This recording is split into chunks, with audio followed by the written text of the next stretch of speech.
ఉత్తమ్ కుమార్ రెడ్డి గారు చాలా కష్టపడ్డాడు, రీసెర్చ్ చేసి కాగితాలన్నీ సమీకరించిండు.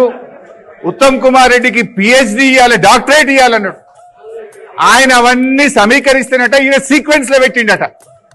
ఆ ఉత్తమ్ కుమార్ రెడ్డి వచ్చిన డాక్యుమెంట్లు నేను సీక్వెన్స్ లో పెట్టి నేను అసెంబ్లీలో ప్రజెంట్ చేసిన అన్నాడు. ఏం సీక్వెన్స్ పెట్టినవురా అంటే మోకాలకి బూడగొండుకు పెట్టినవు నువ్వు. కేంద్ర అడిషనల్ సెక్రటరీ మాట్లాడిన దానికి కేసీఆర్ గారు మాట్లాడిన వాక్యములో సగం కలుపుతాడు ఈ పిచ్చి రేవంత్ రెడ్డి.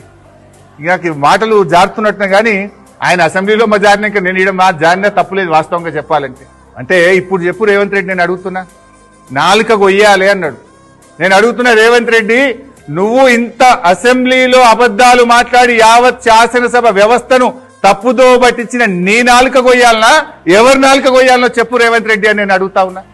అసలు నా దృష్టిలో చీమునెత్తురున్నోడైతే, మనిషి అయితే, ఈ రకంగా శాసనసభను తప్పుదో పట్టించి ఇంత ఘోరంగా ఎక్స్పోజ్ అయినోడు చక్కగా రాజ్భవన్ పోయి రాజీనామా చేయాలి. మనిషి అయితే, చీమునెత్తురున్నోడైతే. అంటే నిండు శాసనసభను తప్పుదో పట్టించినావు పూర్తిగా. అసలు పైన 2 లైన్లు కింద 2 లైన్లు కలిపి చదువుతాడు. కిందికి వెళ్ళి మళ్ళీ మీదికి పోయి మీటింగ్ ప్రారంభంలో థ్యాంక్స్ చెప్తే ఈయన 299 ఇచ్చినందుకు థ్యాంక్స్ చెప్పిండు అంటాడు. అసలు ఈ మనిషివా నువ్వేమన్నా?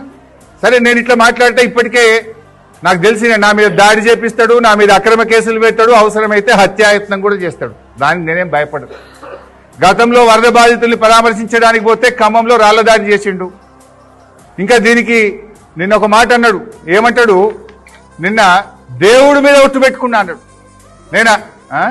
నిన్న అసెంబ్లీలో దేవుడి మీద ఆన అంటే నేను అంత సత్యమైన మాటలు మాట్లాడుతున్నా, ఇక దేవుడి మీద ప్రమాణం చేసినట్టు అసెంబ్లీలో మాట్లాడిండు ఈ పుణ్యాత్ముడు.